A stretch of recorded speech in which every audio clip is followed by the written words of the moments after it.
welcome back at M2Meet's Paper of the Week. I have the great pleasure today to share a bit more time with Dr. Daniel Pinto dos Santos, Vice President of the EuSoMII, the European Society of Medical Imaging, and senior author of a very important thought-provoking paper called Automation Bias Mammography, the impact of AI BI-RADS suggestions on reader performance. So Daniel, please sum up in a nutshell, but take your time because we are here more relaxed than at the trailer, your work, why you did it, and explain the design of the studies. And then let's chat together and discuss a little bit the results and the impact. It's a great honor. So actually the idea came about because, as some may know, I have a special interest in aviation, let's say. And so when we were discussing back before we did the study in our group, and the topic came up that, is it really true that, an AI plus a human do always outperform the human alone? And then we were talking and we came up to the point that, especially when, for example, pilots are landing a plane, which is a critical situation in the flight, right? Then the autopilot usually is turned off. And I think there's a good reason for that. And that's what the aviation industry has recognized, is that if the human starts to rely a lot on the automation, for example, in this case, the autopilot, right, then he or she becomes less attentive and may not be able to pick up some errors. And then we thought, well, does this apply in radiology as well? Because we are obviously talking a lot about AI helping the human reader. And then we wanted to somehow make an experiment where we could see, do the human readers really pick up problems when the AI has a malfunction, for example, right? And then we were discussing, well, maybe there's some more experience, some less experience, maybe there's differences in being prone to such biases. And so we came up with this experimental setting where because we did not have an AI that we could manipulate, right? So we hard-coded stuff and basically there was no AI, but we told the readers, the participants in the study, that this was a super cool AI. It was kind of similar in performance to that was published by Google, where the mammography study that Google did, right, where they had an excellent performance and so on. So we tried to frame them just in a way that, for example, a vendor would do, right? Because nobody would sell their AI saying, well, this has a poor performance. Everybody would say, this is excellent, this works super nice. And so the readers were not aware that there was actually no AI. And then they got a couple of cases where the AI always was right, or well, purported AI, just to enhance the trust they have towards the system, right? And then after that, the AI's pseudo performance would deteriorate to the point where only around 70% of the predictions were right. So in some cases, for example, BI-RADS 2 lesions were classified as BI-RADS 5. In other cases, BI-RADS 5 lesions were just masked by a heat map and where a BI-RADS 2 was suggested and so on. And what we actually found is that, in fact, it's not 100%, not always do the readers follow blindly the AI's suggestion, but in fact they they can be misled by a wrong AI prediction.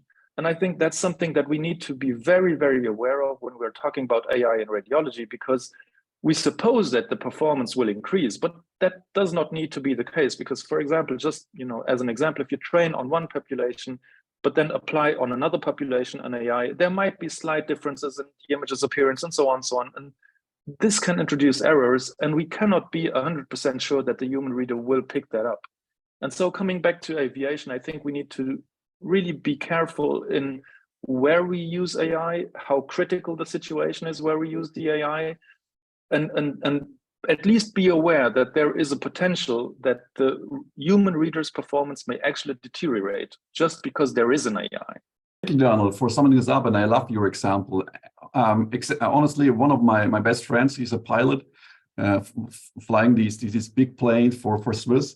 When I talk to him, we are constantly talking about AI, because this is exactly what he says. He says, okay, guys, yes, we're using a lot of automation devices, but always when it's critical, right?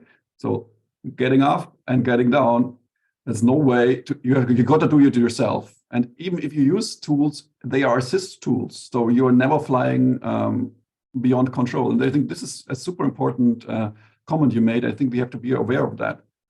And what can be more critical than sending a patient home who has a cancer?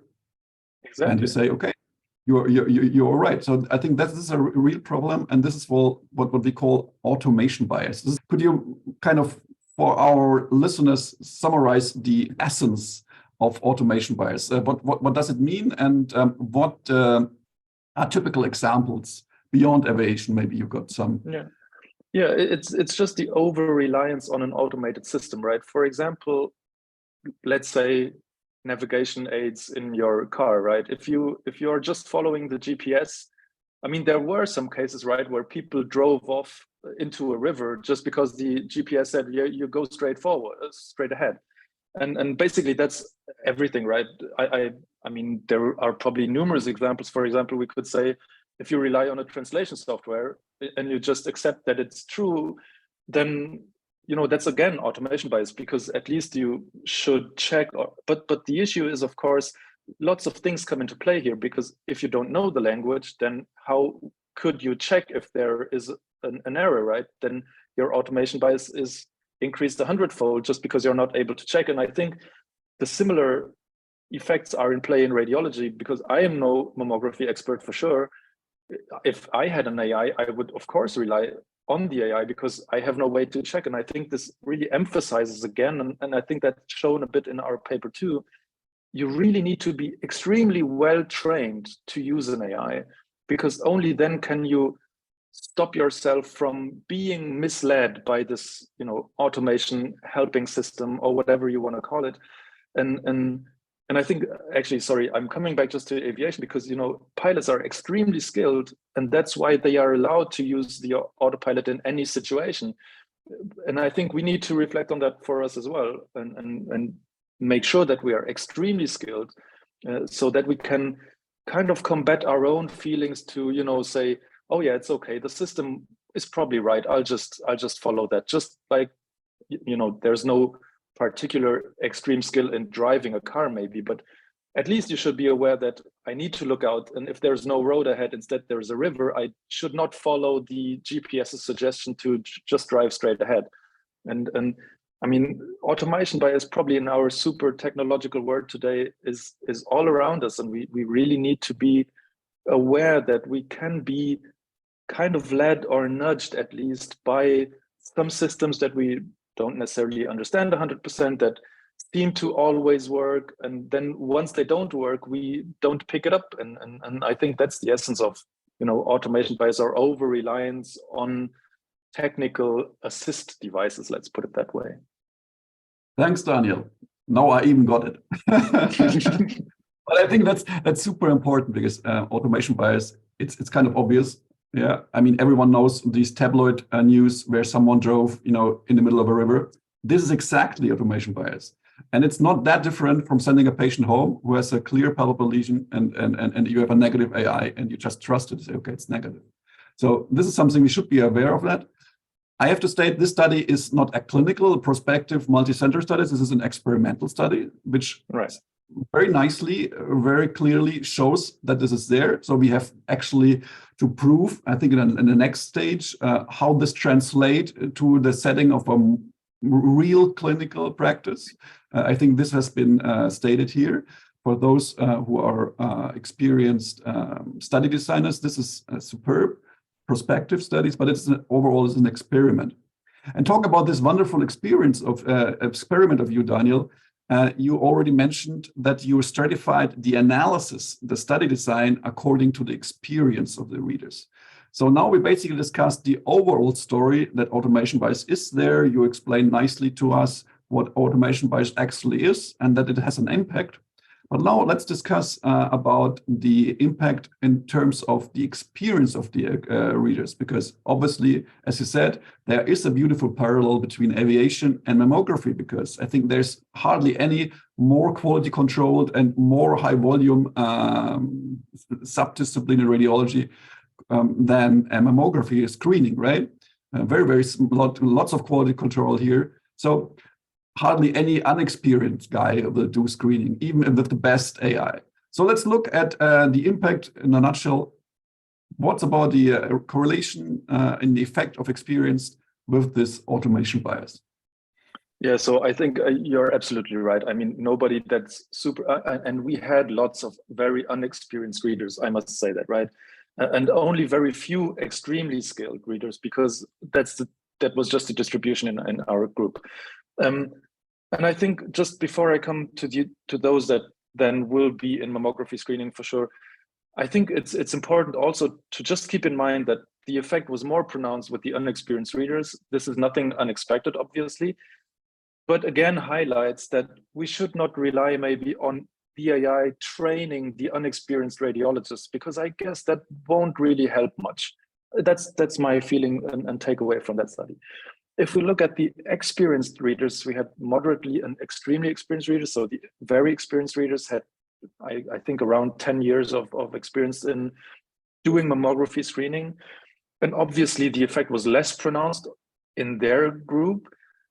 Again, as you already said, it was an experimental group, so there was no real background information on the patients, and certainly that has a small influence and may explain a bit why even those that were very, very experienced fell for some of the wrong predictions. Maybe if they had access to all the information about the patient, about the previous imaging and so on, maybe that effect wouldn't have been so pronounced, but still there is at least a hint that this might be an effect, a bias, even in the very experienced readers. And I think that's important to keep in mind if we are discussing, because actually the parallel between aviation and mammography is even more funny, because in mammography screening, you have double reading, right? So you have a pilot and a co-pilot, and you need to work together. And we could think about replacing one of the pilots by the AI. That's something that's been proposed, right? That instead of having two human readers, you have a human reader and an AI. But I think that like the psychology of knowing that the prediction was given by an AI is different than knowing that this was your human colleague. And so I think, you know, in that this effect could play a role, and we need to be aware of that. And I mean, again, it was very experimental, the study, but it seems that even the experienced readers were slightly more prone to under-diagnosing than to over-diagnosing when the AI was giving a wrong prediction. And as you said, I mean, nothing is more critical than sending a patient with a cancer home and saying, yeah, that's nothing. And I think we need to be aware of the direction of the bias. We need to be aware, obviously, that there's psychological effects at play that go beyond, you know, just replacing a human reader with another reading assistant, in this case, the AI. And I think we need to look more into the work psychology of what we do as radiologists. And in screening, certainly, that's an important factor. Thanks, Daniel, for pointing this out. On the one side, the limitations. Once again, this is a thought-provoking study, high-ranking study, superbly crafted, no question, but it has to be obviously verified by clinical work. But we have to arise our awareness for that and just know it, because I mean, change, implementation always starts with awareness, right? And obviously, we won't discuss every number, every table of this study. There's very much data, but I think this sub-result that the experience obviously had an impact on the overall performance, but still all levels of experience were affected by automation barriers. I think this is a very important take-home from this study of yours. And there was also kind of a direction of the impact. So you can either go for false positives, so AI makes for more false positives, or you send a patient home who has actually a suspicious lesion. And this is the other direction. Interesting, the latter direction was present also in the most experienced readers. But again, work in progress, but very, very thought-provoking. What would be your suggestion? I mean, you're an experienced editor, you are experienced in AI, but also you have a very broad scope beyond radiology. You're a passionate pilot. What could be a suggestion how to kind of solve this issue and tackle it in the future? Yeah, I think it's super difficult. I mean, I guess much of the discussion around AI is also the question, how to deal with increased workloads, right? And that's where people bring in, yeah, it will filter out normal cases or whatever, and then we will be more productive. But I think maybe bringing back the comparison to the aviation industry, I'm not sure it doesn't necessarily need to be always about productivity, because a plane could be flown with one pilot just as well, right? But aviation decided not to do that.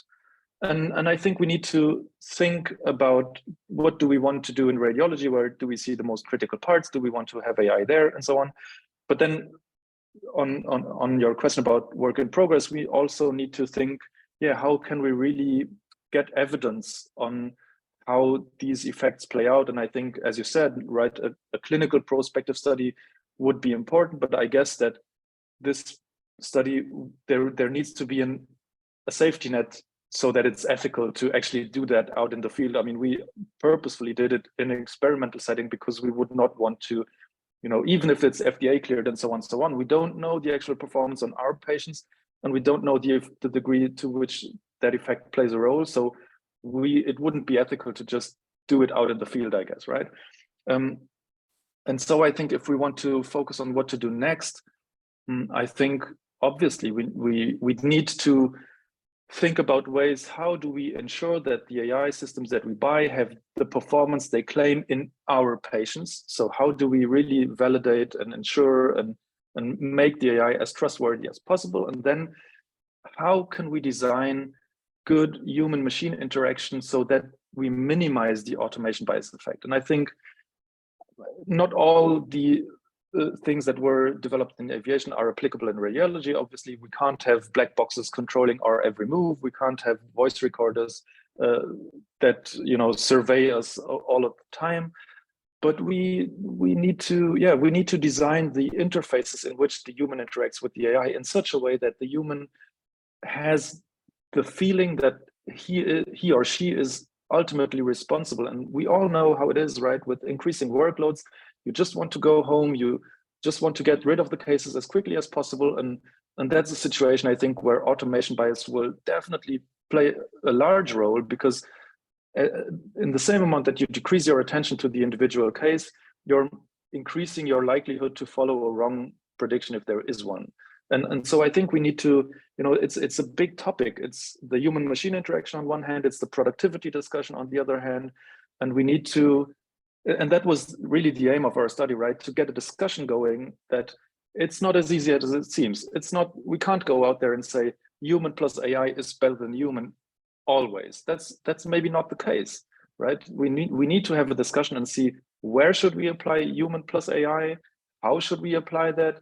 And what's the issues and how can we make it safe for our patients? Because I think that's the end goal, right? We want to deliver the best possible service. And if we are blindly applying AI in some cases without being too pessimistic, I think AI will play a role. I think AI will help us, but we need to see where and how and when, so that we really have a benefit for our patients.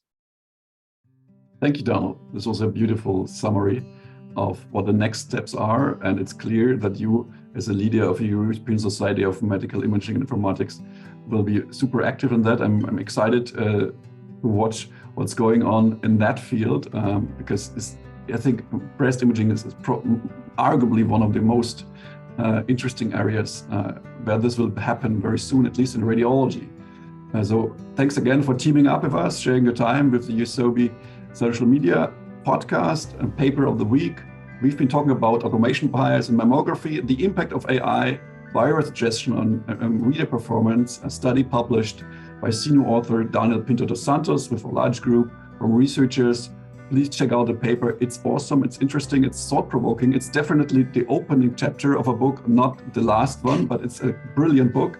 And already the first chapter is thought-provoking, as usual, by the papers published by Daniel and his group. Well, that's for now, Daniel. Thank you very much for being here with us.